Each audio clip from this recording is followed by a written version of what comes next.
दोस्तों इस टाइम धीरेन्द्र कृष्ण पंडित पे काफ़ी ज़्यादा आरोप लग चुके हैं, जो कि बागेश्वर धाम सरकार में इनकी काफ़ी ज़्यादा निंदाई हुई है और जगहसाई हुई है। जो कि एक दिव्य दरबार लगा था, वहां से वो अपने दरबार को छोड़कर भाग गया है। कार्यक्रम रद्द करवा दिया।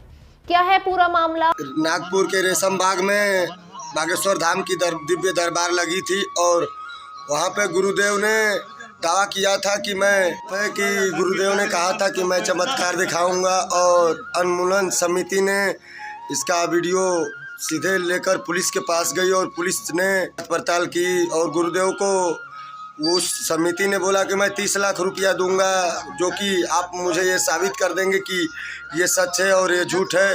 अंधश्रद्धा निर्मूलन समिति ने गुरुदेव ने कहा कि मैं ऐसा नहीं कर सकता हूँ, जो कि मैं जादू और टोना वाला व्यक्ति नहीं हूँ, ना ही भूत प्रेत वाला हूँ। बजरंग बली के हूँ और बजरंग बली मेरे हैं, जो कि मैं उन्हीं के विश्वास और आस्था पे लोगों का कल्याण करता हूँ और लोगों के दिल दुख का हरण करता हूँ।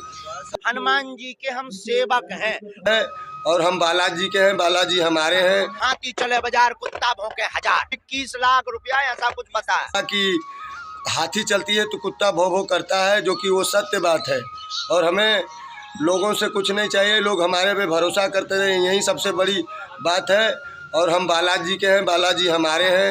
आई होप कि ये हमारी वीडियो बागेश्वर धाम के नाम पे इस समय विवाद में चल रहे हैं गुरुदेव, तो ये वीडियो अच्छी लगी हो, वीडियो को लाइक शेयर और चैनल को सब्सक्राइब जरूर कीजिएगा। जय हो विंध्यवासिनी माई की, जय हो बागेश्वर धाम की, जय हो बागेश्वर सर।